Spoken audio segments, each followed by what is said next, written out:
নমস্কার বন্ধুরা, কেমন আছেন সবাই? আশা করি সবাই ভালো আছেন। দেখুন বন্ধুরা, আজকে আমি বাড়ির পোষা চিংড়ি মাংস রান্না করব। তা প্রথমে আমি তেলে ফোড়ন দেব, গোটা জিরে, শুকনো লঙ্কা, সই বাটা, ভালো করে ভাজি করে নেব। ভাজি হয়ে গেছে। এখন আমি পেঁয়াজ, রসুন আর আদা বাটা একসঙ্গে পেস্ট করে নিচ্ছি, দিয়ে দেব।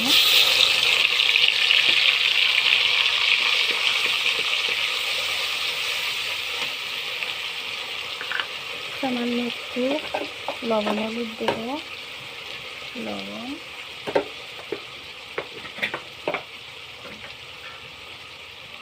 হলুদ। এবার মশলাটা ভালো করে কষিয়ে নেব। এবার আমি দিয়ে দেব বাটা মশলা, এই যে গরম মশলা আর গোটা জিরে বাটা, ভালো করে ভাজি করে নেব। মশলা ভাজি হয়ে গেছে। এখন আমি মাংসটা দিয়ে দেব। এই দেখুন কত সুন্দর কালার। এবার ভালো করে নেড়ে নেব। এবার আমি দিয়ে দেব পরিমাণ মতো লবণ, হলুদ,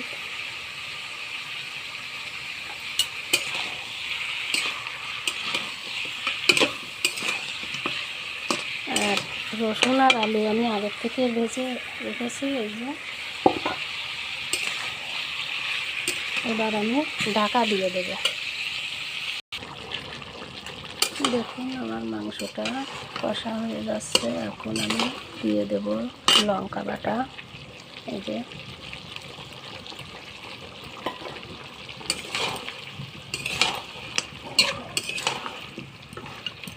ভালো করে সিদ্ধ করে নেব। এবার আমি ঢাকা দিয়ে দেব।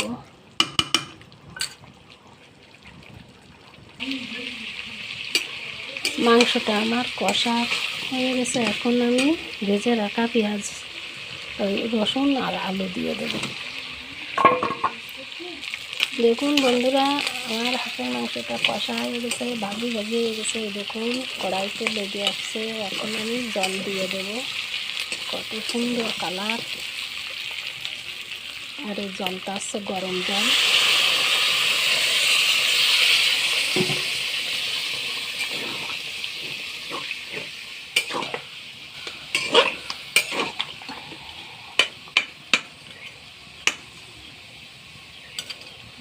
এবার আমি আবার ডেকে দেব। দেখুন বন্ধুরা, আমার হাঁসের মাংসটা রান্না হয়ে গেছে। দেখুন কত সুন্দর কালার। তা আমার এই রান্নাটা কেমন লাগলো আপনারা কমেন্ট করে জানাবেন। ভালো লাগলে লাইক শেয়ার করে দেবেন। আর নতুন ভিডিও পেতে আমার ফেসবুক পেজটা ফলো করবেন আর ইউটিউব চ্যানেলটি সাবস্ক্রাইব করার অনুরোধ রইল। তা আজকে এই পর্যন্ত। সবাইকে নমস্কার।